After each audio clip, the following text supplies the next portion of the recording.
Hello everyone. It's no secret that I have some issues with the current Scarlet and Violet overused metagame. This has been the most controversial generation for tiering action by far, with over 20 bans.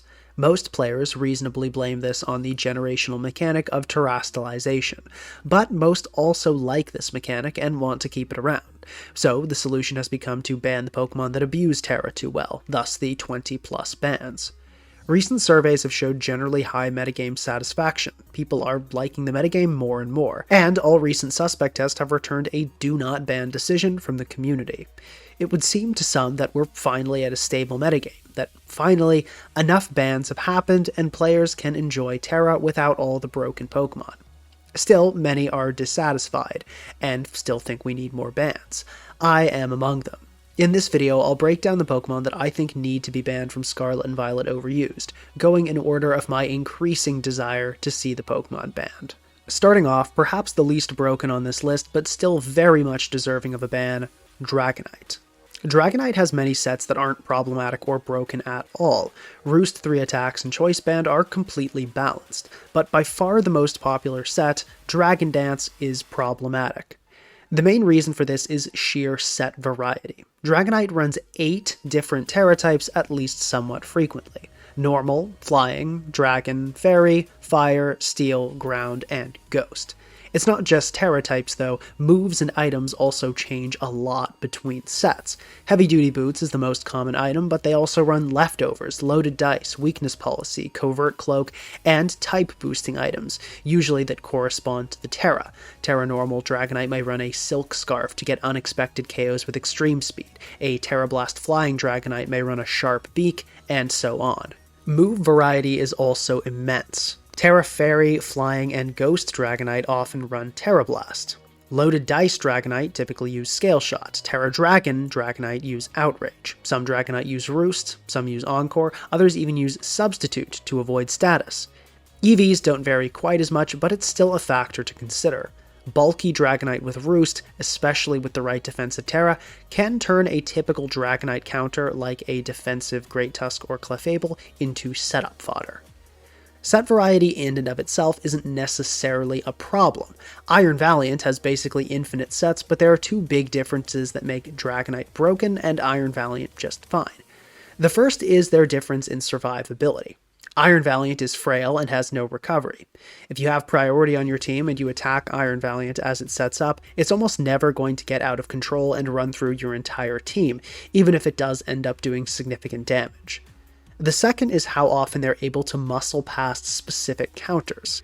There are a ton of Pokemon that will answer Iron Valiant almost every time. Especially Defensive Gliscor, Galarian Slowking, Bravebird Corviknight, Defensive Gholdengo, Hatterene, Moltres, Primarina, Galarian Weezing, Petulant. If these Pokemon are healthy, they will almost always either stop a setup Iron Valiant or force a Terra and weaken it. Now, of course, sometimes your specially defensive Corviknight will get blown up by a Terra Electric Thunderbolt, and that's rough. Such variability is inherent to Terra plus sweepers. But Iron Valiant doesn't do this nearly as often or as catastrophically as Dragonite. Dragonite has common sets to turn almost every single counter to it completely on its head, sometimes enough to use that counter as setup fodder. The one reliable answer is basically Dondozo. Dondozo can be beaten by some Encore sets, but generally an Avalanche plus Body Press Dondozo, which is a stall standard, will get past almost every Dragonite. But of course, Dondozo doesn't fit well onto every team, so you just have to hope your Dragonite counter that works most of the time will work when you run into it. I've played countless games and seen other high-level players have games where the best course of action is simply to hope the Dragonite isn't that 1 or 2 or 3 sets that demolishes your team. And usually it isn't. Usually your Iron Defense Zamazenta or Corviknight, or your Foul Play Petulant will be enough to stop the Dragonite. But if it doesn't, oh well, you lose. This kind of if it's the wrong set you lose thing can happen with almost any Pokemon in theory. This is true. Almost any sweeper can theoretically run through your entire team with the right set. But Dragonite does this far more often than anything else in the metagame. Dragonite isn't all bad. It does offer incredible defensive utility in the team builder. Its revenge killing abilities are amazing thanks to multi-scale and extreme speed, and many enjoy the sheer diversity it brings to the tier through set variety. I acknowledge that in many ways Dragonite is a healthy presence, but players have to ask themselves, is it worth it? For me, the answer is no. But there's a reason it's the least desired ban on my ban wish list. I do see the good things it brings to the tier. This next Pokemon, though, although not as threatening of a sweeper, offers far less for the tier. It's Iron Treads. This may come as a surprise to some of you. Iron Treads hasn't been a common name in the ban conversation for a long time. Mostly Iron Treads is just used as a support Pokemon. Stealth Rock, Rapid Spin, Earthquake, Knockoff, Ice Spinner, and Volt Switch, often used as leftovers, these sets aren't problematic at all. The offensively oriented Iron Treads, though, have become a menace that can't be ignored. With Ice Spinner to KO Gliscor and Landorus, Supercell Slam to get past birds like Corviknight and Moltres, and Earthquake for a strong stab, there are very few switch-ins to offensive Iron Treads. Booster speed and attack are both effective on these sets, depending on whether the team Iron Treads is on would rather have a strong matchup into more offensive or more bulky teams. If you're an offensive team facing a booster attack Treads, if you manage to block Rapid Spin to avoid it getting a speed boost, it's not too difficult to revenge kill. But if you face a booster speed Treads, there's no out. It's faster than the vast majority of the metagame. Then there's the problem of Iron Head. This is an increasingly popular option on Iron Treads, and a very unhealthy and uncompetitive one. Iron Head is normally a fairly mediocre move, but not on Iron Treads. Its coverage allows it to one-hit KO or nearly one-hit KO most of the tier, and that nearly is the key word.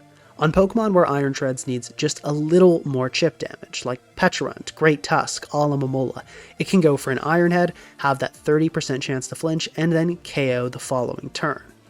As bad as booster energy sets are, electric terrain is really what's pushed Iron Treads over the edge. You can stack a Cork Drive boost with a Choice Band, Life Orb, Soft Sand, or some other offensive item.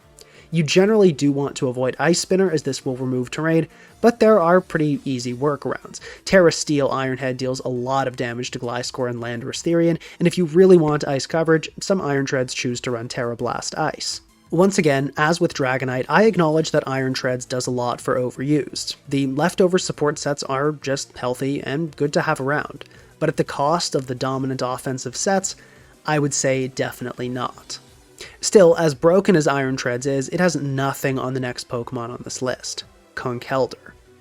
Conkeldurr was thought to be mediocre at best in the early Scarlet and Violet overused metagame, but for the past several years, the metagame has continued to shift in ways that benefit Conkeldurr, and it's at the point now where it definitely belongs in Ubers. The combination of Mach Punch, Knockoff, Facade, and Close Combat on a Guts Flame Orb set is essentially completely unstoppable. Ice Punch, Drain Punch, and Earthquake are also effective options that see usage. All of the top 10 Pokemon in Overused are either one-hit KO'd or two-hit KO'd by Conkeldurr's coverage, and most of the two-hit KOs die to a stronger hit plus Mach Punch, making them unreliable switch-ins even once. Most of the anti-ban crowd discusses Conkeldurr's poor speed and mediocre bulk, and while this is relevant, it's not too difficult for Conkeldurr to overcome. Its poor 45 base speed, when fully invested, is still sufficient to outpace even faster walls like Corviknight. This makes it an absolute breaking machine against stall and bulkier balance teams. Now, against more offensive teams, yes, Conkeldurr will frequently be outsped, but its base 105 HP, even when paired with mediocre 95 defense and poor 65 special defense, is sufficient to tank a hit from most of the tier, at least one hit, and it can often one-hit KO in return. That leaves it alive to terrorize offensive teams with Mach Punch. On a good roll, it can one-shot Darkrai and one-hit KO Kyurem after Stealth Rock damage. It can also finish off weakened Pokemon that are neutral or even resistant to fighting attacks. The power of Guts and Stab is incredible. And with Terra Fighting, the calcs of course become even more absurd. Terra Fighting Close Combat will deal a minimum of 60% to max defense Dondozo, and of course Mach Punch will become a much stronger revenge killing and late game sweeping option. And of course, I need to mention Conkeldurr's partner in crime, Alomomola. Conkeldurr's Flame Orb chip is one of the main arguments anti-ban advocates bring up, but mitigating this just isn't that difficult. Alamomola's 165 base HP and Wish can easily keep Conkeldurr healed up against bulkier teams where that longevity would be a problem, and in shorter games generated by facing more offensive teams, Conkeldurr usually doesn't require healing. I know I'm a big advocate for Alamomola, and I do think it enables a lot of unique lower tier Pokemon, but in this case I must admit that it's definitely part of the problem. If bulky teams were more feasibly able to rack up Flame Orb chip damage, it would give them a bit more of a fighting chance in this matchup. Conkeldurr doesn't rely on Alamomola though, even if it is the most popular partner. Although much weaker, it can run Drain Punch over close combat to keep itself healthy. When your opponent inevitably has to sack a Pokemon to Conkeldurr, it can just heal itself up and negate the consequences of the Flame Orb. Before we continue, if you're enjoying the video, please consider subscribing and leaving a like. It helps out a lot. Now for the two Pokemon I want banned even more than the Pokemon I've gone over already. As powerful as Conkeldurr is, imagine if we made it fast and gave it Swords Dance. That brings us to the next Pokemon on the list, one that definitely belongs in Ubers, and frankly I'm shocked wasn't quick banned already. It's Scyther. Scyther not being fully evolved has tricked a lot of people into thinking it's not problematic. Scizor is the evolution, so it must be better, right? And while Bug Steel is a better typing than Bug Flying on paper, this conclusion couldn't be more wrong. First of all, Scizor and Scyther have the same base stat total, 500. Scizor isn't so much an evolution as it is an alternate form, at least for competitive purposes, and Scyther has 40 more points in the most important stat, speed. Scyther's base 105 speed allows it to outpace a lot of overused threats, and since it's technically not a fully evolved Pokemon, it gets to make use of the Eviolite, multiplying both defense and special defense by 1.5 times, turning it into a fairly bulky Pokemon, easily making up for Scizor's superior defenses in comparison. But what really makes Scyther problematic and overused is Dual Wing Beat. This 80 base power flying move, as the name implies, comes in 2 hits, both of which are 40 base power. That means Technician boosts both hits by 1.5 times, essentially giving Scyther a multi-hit Brave Bird with no recoil. After a Swords Dance and with Terra Flying, this allows Scyther to get a guaranteed one-hit KO on Dragonite with multi-scale intact. And although Scyther doesn't get Bullet Punch like Scizor, it does get Quick Attack. Although this isn't Stab, with Technician and a few Swords Dance boosts, this can still get some major KOs. Add on Close Combat to hit steals, and Scyther is basically an unstoppable sweeping machine. It's speedy, bulky thanks to Eviolite, extremely powerful, and has access to Swords Dance and Priority. This is probably the easiest pro-ban argument on this list. While Pokemon like Dragonite are problematic due to set variety, Scyther basically runs the same thing every time. There's just no great way to stop it. The only real variation is between Terra Normal to boost Quick Attack and Terra Flying to boost Dual Wing Beat, and some run heavy duty boots if their team can't keep hazards off the field. But generally, it's just a plain and simple broken sweeper. And unlike Dragonite, Scizor doesn't provide a lot of utility. It's just an oppressive sweeper that's not good for the tier at all. Now for the last ban on my wish list. This Pokemon is not a sweeper or breaker in a conventional sense, but it wipes teams away like nothing else on this list. It's Salandit. Typically when people discuss a Salandit ban, they talk about the Nasty Plot sweeping sets, and while these are certainly powerful, I don't think they're ban-worthy. The set that makes this my #1 most wanted ban for Scarlet and Violet Overused is the Corrosion Sub-Toxic sets. Corrosion lets Salandit poison Steel and Poison types, and with Substitute and Protect, it can stall them out until they die. Now of course, you can switch out to mitigate this toxic damage and reset the counter, but Salandit is often used on hazard stack teams to punish this switching. Its powerful Flamethrower also punishes the opponent switching around, and worse, every switch is another opportunity for Salandit to set up another substitute and threaten to poison something else. The anti-ban crowd will point to Salandit's poor bulk, and sure, base 48 HP and base 40 in both defenses is far from ideal, but all it really needs is one substitute to get going, and it's off. This can be a substitute on a Pokemon that isn't willing to take a Toxic, or a Pokemon like Clefable or Pecharunt whose hits Salandit can resist. And as always, Terra is problematic. Salandit's 4x weakness to ground can turn into a strength if Terra Flying allows Salandit to set up a substitute. And once a substitute is up, there's not much you can do. Choice Band or Choice Specs Dragapult can one-hit KO Salandit from behind a substitute, but you often have to risk being poisoned when switching in, unless you want to sack an entire Pokemon to grant Dragapult an entry just to force Salandit out, not even end it. Furthermore, we shouldn't be forced to run a choiced Dragapult on every team. The oppressive effect Salandit has had on the metagame shouldn't be ignored. It's quite literally toxic, and myself and many other players have had enough. Salandit essentially fishes for the opportunity to set up a substitute, spams Toxic and Protect, and destroys your whole team with very little available counterplay. The whole point in having a community-based tiering system is that strategies like this can be eliminated. We banned Moody, we banned Evasion, and we should definitely ban Salandit.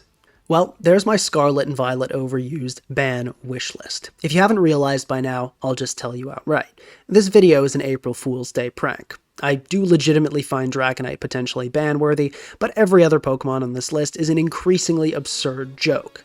Anyone wanting to ban Iron Treads has absolutely no idea what they're talking about.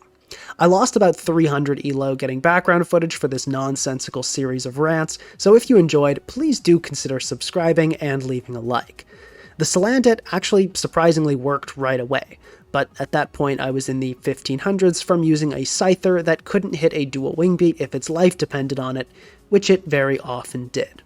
Let me know in the comments when you realized this video was a prank. I'm curious to see how long it took. And don't worry, my usual Wednesday upload is coming out today as well. I wouldn't burn a weekly upload on a joke. But I hope you guys were amused nonetheless. Have a great day, and I'll see you next time.